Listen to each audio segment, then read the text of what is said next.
मैं इस वक्त डॉक्टर भीमराव अंबेडकर यूनिवर्सिटी के प्रांगण में हूं और आपको बता दें कि आज यहां पर कल्याणम फाउंडेशन का 5वां स्थापना दिवस कार्यक्रम है।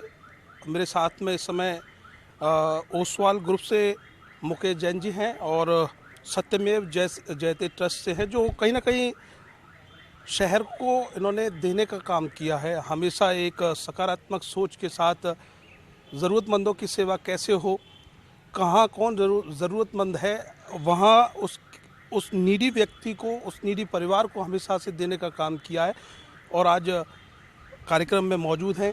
सर, क्या कुछ कहना चाहेंगे आज के कार्यक्रम के लिए, क्योंकि यहीं से शुरुआत करता हूँ। जी जी, जैसा कि मैंने अपने उद्बोधन में भी कहा कि यह जो भी कार्यक्रम हैं ये इस दृष्टि से बहुत आवश्यक हैं कि हम उन लोगों की अनुमोदना कर सकें जो समाज में काम कर रहे हैं, अच्छा काम कर रहे हैं, समाज को दे रहे हैं, और मीडिया के माध्यम से उसे जन जन तक उस बात को पहुंचाया जा सके। लगता ये है लोगों को कि शायद ये सब प्रेस में अपने छपास के लिए किया जा रहा है, लेकिन ऐसा नहीं होता है। और अगर कुछ किसी के मन में कुछ ऐसी भावना है भी कि उसका कभी नाम छप जाए या फ़ोटो छप जाए, ठीक है, उसके अतिरिक्त हमें सकारात्मक सोच से ये देखना चाहिए कि उसने समाज को क्या दिया, और उसी को देखकर अन्य लोग भी उससे उन चीज़ों को दोहराएंगे और अपने जीवन में उतारेंगे और उस तरह की सेवाएं समाज को देंगे। यहाँ एसीएमओ सर बैठे हुए थे। अभी एसीएमओ सर ने भी काफ़ी आपके बारे में बताया। एक आईएसबीटी पे जो उनके साथ में पानी की एक नीड थी और कोविड का समय था, बड़ी दिक्कतें हो रही थी। तो संस्थाएं तो तमाम हैं, तमाम संस्थाएं काम भी कर रही हैं, लेकिन आपका जो नज़रिया रहता है वो नज़रिया किस तरह का रहता है और संस्थाओं को किस तरीके से आप कहना चाहेंगे कि उस नज़रिए से काम करना चाहिए? मैं सर्वप्रथम तो आपको साधुवाद देना चाहूँगा कि आपने इतनी बारीकी से एक प्रेस कवरेज को किया है, वरना आमतौर पर मैं देखता हूँ एक औपचारिकतापूर्ण प्रेस कवरेज होती है, और आपने ये ध्यान रखा कि किस बिंदु को कहाँ से उठा के और कहाँ उसका प्रश्न लाना चाहिए। यही एक सफल किसी भी प्रेस बंधु की एक कुशलता है, और बड़ा अच्छा लगा मुझे कि आपने इतने गौरपूर्वक इस बात को ध्यान दिया।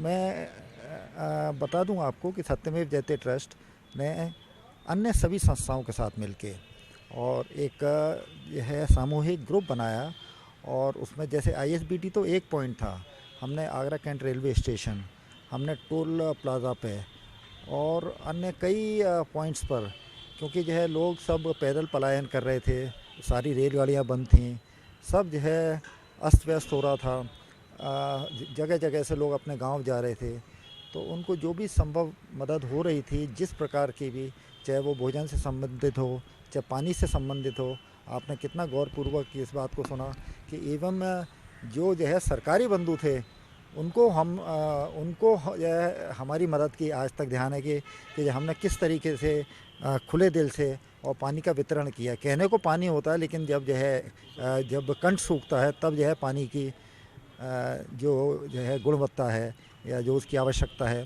मालूम होती है। तो ये तो उन्होंने पानी की एक बात बताई थी, अन्य ना जाने कितनी चीज़ों से हमने मदद की, आज हमें भी ध्यान नहीं है।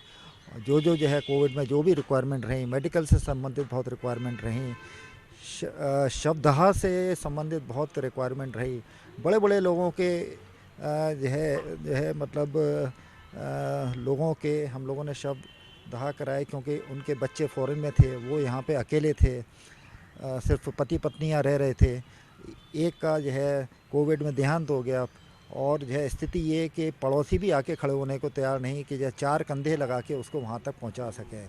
उन सब चीज़ों को हमने मैनेज किया, और ऐसे कई जो है अनेकों ऐसे हमने शवदाह कराए और अनेकों बहुत ऐसे काम कराए, लेकिन मैं इस सब में सबसे ज़्यादा साधुवाद आपको ही दूंगा कि आपने इस प्रश्न का ध्यान रखा। सत्यमेव जयते कहीं ना कहीं नाम ही एक अलौकिक नाम है इसका। जब लोग सुनते हैं तो राष्ट्र भावना भी इससे जागती है। सर ने कहा कि तमाम ऐसे शव थे कोविड के समय में, जो कहीं ना कहीं हमने व्यवस्थित रूप से उनको एक जो संस्कृति है उसके अनुसार उनका दाह संस्कार कराया, तो कैसा मंजर दिखा उस समय जब लोग व्यवस्थाओं में नहीं थे, विदेशों में थे उनके बच्चे, और वो मंजर कैसा? बहुत हृदय विदारक मंजर था वो, और इतनी डिस्ट्रेस कॉलें आती थी। एक मेरे को आज भी, अब आपने याद दिला दिया मेरे को, भूत में ले गए, और बहुत गंदी यादें हैं वो, डरावनी यादें। शीतला गली का एक परिवार था, उस परिवार में 5 लोग थे, माता पिता, 2 बच्चे और एक वृद्ध दादी उनकी। और आप ये समझिए 3 दिन के अंतराल में माता पिता और वृद्ध माँ जो है अपनी सांस छोड़ गए थे, और मिट्टी हो गया था उनका शरीर।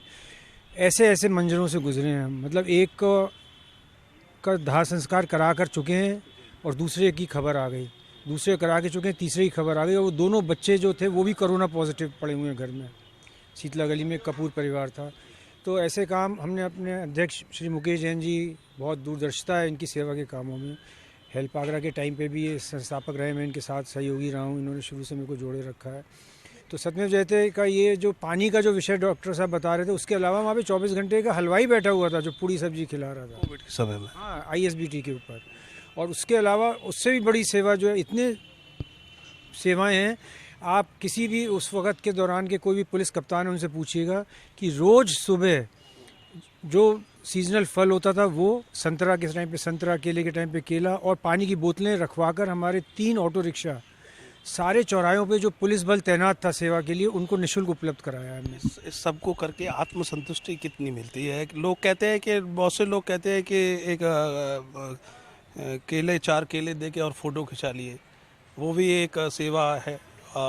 लेकिन ये सेवा तो बड़ी, आपने कहा, सर ने कहा, हृदय विदारक समय था कोविड का।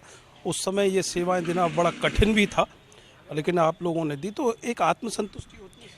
देखिए, प्रेरणा स्रोत मुकेश जी हैं, मैं आपको बता दूं। चिकित्सा हो, शिक्षा हो, पर्यावरण हो, पशु हो, ये हमारे को गाइड करते हैं और हम लोग उसको कोशिश करते हैं कि एग्जीक्यूट कर लें।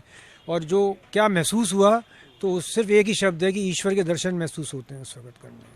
ऐसा लगता है कि ईश्वर के साथ। अब क्योंकि कल्याणम के लिए भी 2 शब्द बोलने आपको मैंने सुना, आपको कल्याणम के लिए ही बोले थे, आपने जो भी शब्द बोले थे, तो क्या कुछ कहना चाहिए? कल्याणम संस्था जो है, श्रीमती प्रतिमा भार्गव जी बहुत ही सुधी महिला हैं, और ये विशेष करके महिलाओं के उद्धार के लिए काम कर रही हैं।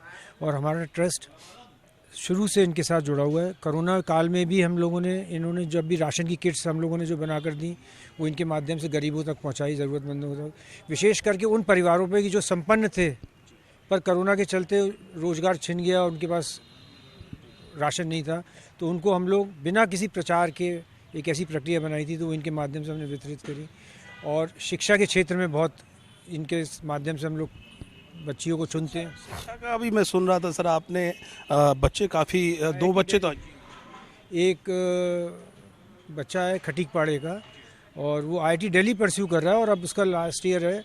और उसने हमारे को एक अपना एफिडेविट भी दिया है, हमारी सेवाओं से, हमारे सहयोग से इतना प्रभावित है कि वो आगे चलकर जिस समय नौकरी प्राप्त करेगा, तो ऐसे 2 बच्चों को गोद लेके वो भी पढ़ाएगा। क्राइटेरिया रखते हैं सर इसका, क्योंकि बच्चों की पढ़ाई अनमोल होती है?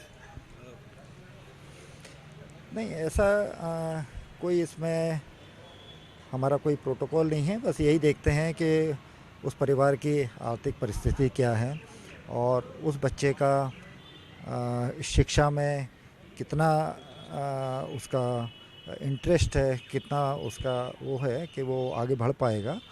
और उन बच्चों को हम कोशिश करते हैं कि जो बच्चे आगरा में अच्छे मार्क्स से पढ़ रहे हैं, उनको हम कैसे हायर एजुकेशन दिल्ली या अन्य स्थानों तक वहाँ तक पहुँचाएं, और जो है उसका लाभ उनको भी मिल सके। सर अपना नाम बता दीजिए। गौतम सेठ, मैं सेक्रेटरी हूँ सत्यमेव जयते ट्रस्ट का।